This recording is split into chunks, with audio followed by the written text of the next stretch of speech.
Коронавирус індетіне байланысты елімізде жарияланған төтенше жағдайға сәйкес Түркістан облысындағы әрбір аудан қалаларда арнайы штабтар құрылған.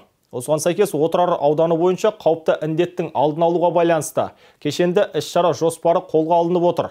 Яғни дәл қазір Отырар Түркістан, Шымкент Шәуілдір бағытында бақылау бекеттері үзіліссіз жұмыс жасап жатса, оларға бекітілген аудандық полиция мен аурухана қызметкерлері аймаққа келген жолаушыларды тексеруден өткізуде. Сонымен бірге, аймақта әлеуметтік маңызы зор азық-түлік тауарлардың бағасын негізсіз шарықтатпау бағыты да штабтың жіті бақылауында. Еліміздегі төтенше жағдайға байланысты коронавирустық инфекцияның таралуына жол бермеу мақсатында Отырар ауданында да арнайы штаб құрылған. Сондай-ақ жергілікті жердегі 13 ауыл округінде де жұмыс топтары жасақталып, кешенді іс-шаралар жоспары бекітілген. Айталық, дәл қазіргі таңда ауданға кіреберіс Отырар Түркістан, Шымкент Шәуілдір бағыттарында бақылау бекеттері жұмыс жасап жатса, оған аудандық ішкі істер саласы мен аурухана қызметкерлері бекітілген. Олар аймаққа келіп кірген әрбір көлік жолаушыларының дене қызуы бар жоқтығын тексеруден өткізуде. Ол үшін бақылау бекеттеріндегі мамандар арнайы тепловизор құрылғыларымен қамтамасыз етілген. Бұл шағын ғана медициналық жабдық бір мезетте адамның дене қызуы мөлшері қанша градусты көрсетіп тұрғандығын анықтап бере алады. 16 наурыздан бастап Отырар аудандағы 40 мектеп уақытша жабылып, ондағы 12 мыңға жуық оқушылар демалысқа жіберілген. Сонымен бірге білім және ғылым министрінің бұйрығына сәйкес 19 наурыздан бастап 28 балабақшаның жұмысы да уақытша тоқтатылған. Сонымен бірге 157 спорттық кешендер, мәдениет үйлері мен кітапханалар жабылып, аудандағы мерекелік концерттік және бұқаралық іс-шараларға шектеу қойылып, 6 тойхана жұмысы тоқтатылған. Оған қоса барлық ел мекенде адам көп жиналатын той-томалақ, салт-дәстүр іс-шараларын өткізуге уақытша тыйым салынып отыр. Бұл туралы аудандық штаб төрағасының орынбасары Пердехан Жаппарқұлов мәлімдеді. Ауданда барлық дүкендер таңертең сағат 10-нан кешкі сағат 6-ға дейін жұмыс жасауда.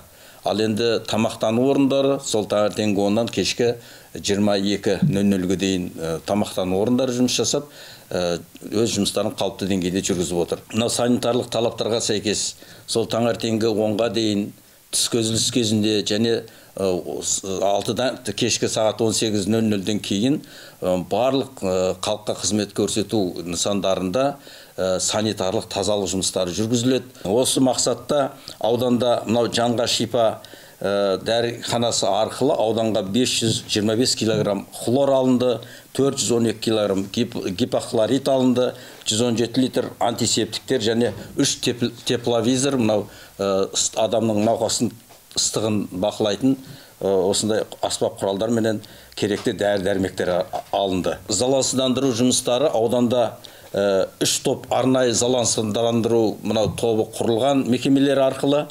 Ол мынау сонан кейін 12 топ мынау ауыл округтеріндегі мынау ветеринарлық дезинфекциялық жағымен айналысатын мамандарды тарта отыр. Біз 13 ауыл округінде сондай дезинфекциялық залалсыздандыру жұмыстарын солар арқылы жүргізіп отырмыз. Отырар ауданы аумағында халыққа қызмет көрсететін жалпы саны 252 кәсіпкерлік нысандары орналасқан.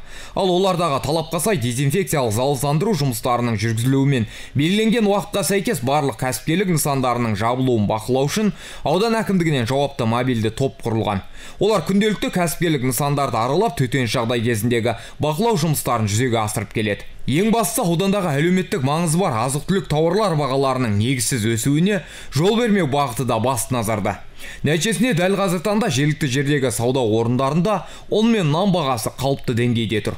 Оған қоса тағы да басқа күнделікті тұрмысқа қажетті азық-түлік өнімдерінің бағасы тұрақты бақылауда. Мобильді топ біз күнделікті өзімнен бастап осы дүкендерді аралап түсіндірме жұмыстарын жүргізудеміз.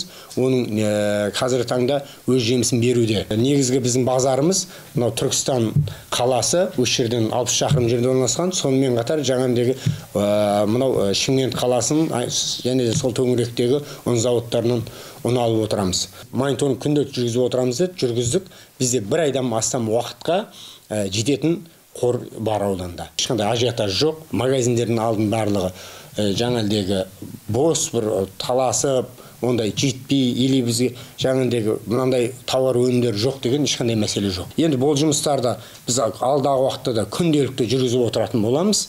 Мен ойлаймын енді Жалпы бүгінгі таңда осы Өмірзақ Естаевтың берген тапсырмасына сәйкес атқарып жатқан жұмыстар нәтижесінде ауданда баға азық-түлік қорыменен баға жөнінен жағдай тұрақты. Оның бағасы дәл бүгінгі баға 7900 менен средний 8000 теңгенің көлемінде. Қазіргі таңда жаңағыдай бір нан 80 теңгеден сатылып жатыр. Коронавирустық инфекцияның алдын алу бойынша аудандық штабтың бастамасымен Шәуілдір ауылының халық көп шоғырланатын жерлеріне баннерлер ілініп, 2000 дана ескерту парақшалары таратылған. Сонымен бірге автобекеттерден жолға шығатын қоғамдық көліктерді күнделікті залалсыздандыру жұмыстары да тұрақты жүзеге асырылып келеді. Абай Марфақ, Жолрахманқұлов, Айғақ қоғамдық телеарнасы.